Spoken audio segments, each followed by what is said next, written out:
Now to the fight against Islamic extremists in Iraq and Syria. Despite recent airstrikes on the strategic Syrian city of Kobani near the border with Turkey, ISIS fighters are still on the advance. The terrorists are targeting Kobani because of its key location between two other areas already in their control.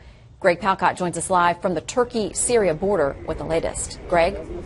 Shannon, one official in the besieged Syrian town of Kobani is warning of a, quote, large-scale massacre if ISIS terrorists make it into that town. It is looking more and more likely that that will happen. Take a look at what we saw close to the front line.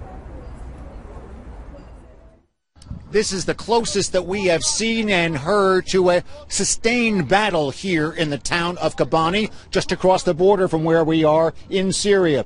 You can see smoke coming up from impacts on the Tower Hill there, and over to the left, this is the eastern side of the city, and we've seen a lot of firing there. ISIS tanks, ISIS mortars shooting in, and we're hearing small arms fire coming from the Kurdish defenders of the city. Again, all across the city, we are seeing impacts. There's a lot more tension in the air.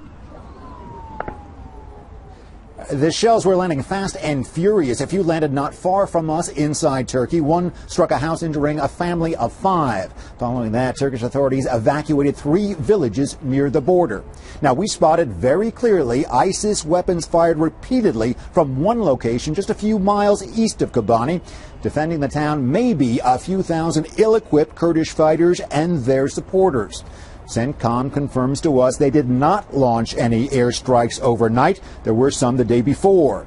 The lack of more airstrikes from the United States has people upset here, as does the fact that Turkey, despite a big presence of military on their side of the border, is not going in yet either.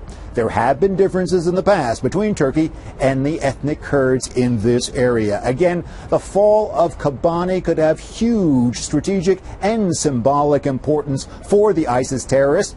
Our military expert on the ground here says that that could happen the way things are going today in the next 48 hours. And to quote once again, that official inside Kobani, where is the world? Back to you, Shannon.